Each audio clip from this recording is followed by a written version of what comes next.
ታዲያ አንዴ ንጉሱ ጋር የሚቀመጥ አንድ ሚኒስትር ነበር። አይኑ በሂደት ጠፍቷል። ይሄ ልጅ እንደሚያድን ሰማና ወደ ልጁ መጣ። ወርቅ ብሩን ይዞ ፊቱ ላይ ዘረገፈውና አንተ ሰው ሆይ እዚህ ጋር የምታየው ንብረት ያንተ ነው፣ አይኔን ካዳንከኛል። ይሄ ወጣት ተውሂድ ይቀራ። አንተ ሰው ሆይ እኔ ማዳን አልችልም፣ የሚያድነው አላህ ብቻ። በአላህ እመን፣ ዱዓ ላድርግልህ፣ አላህ ያድናል። ተውሂድን ተቀበለ፣ ሸሃዳን ያዘ። ልጁ ዱዓ አደረገለት፣ አላህ አይኑን ከፈተ። አይኑ በርቶ ወደ ንጉሱ ሄደ። አብሮት ቁጭ አለ። ሲያየው አይኑ ተከፍቷል። ምን ነው አይን በራ እንዴ? እንዴት አለ። አይኔንማ ጌታ ያበራው አለ። ማለት እኔ ነው እንዴ አለ። አያችሁት የደረሰበት ጉሩር። እኔም ማለት ነው አለ። ላ በል ረቢ ወረቡክ ወረቡና አላህ አለ። ያንተም የኔም የሁላችንም ጌታ አላህ አለ። ተበሳጨ ንጉሱ። እሱ ነው እንደ ጌታ የሚመለከው፣ ህዝብ የሚሰግድለት፣ ህዝብ የሚያስገብር የታፈረ የተፈራ ንጉስ ነው።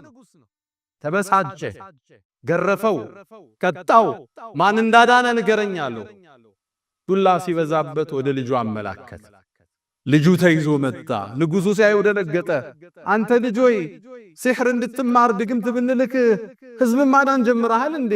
የት ላይ ደረስክ አለው። እኔ አላድንም አለው። የሚያድነው የኔም ያንተም ጌታ አላህ ነው አለ። ልጁን አሰቃይ።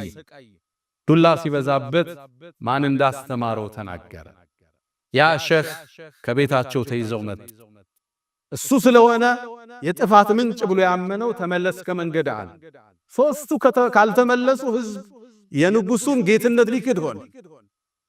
ያን ሼኽም ለመቀበል ፍቃደኛ አይደለም። ከሁለት በመጋዝ ሰነጠቃቸው።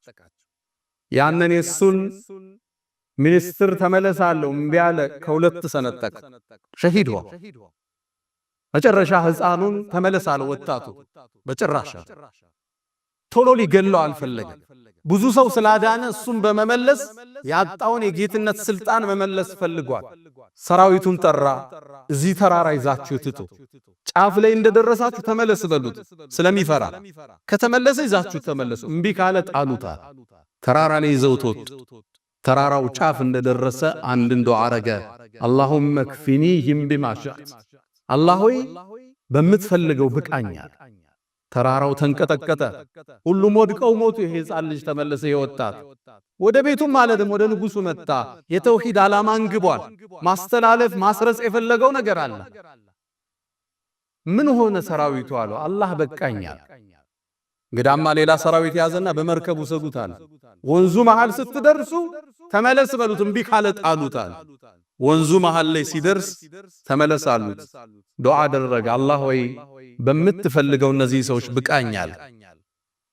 እነሱ ሰጠሙ፣ እሱ ተመለሰ። ወደ ንጉሱ ቤተ መንግስት መጣ። ስማ ንጉስ ሆይ ልትገለኝ አትችልም። ታዲያ እንዴት ነው ልገል የምችለው? መንገዱ አንድ ብቻ፣ እሱ መንገድ ንገረኝ።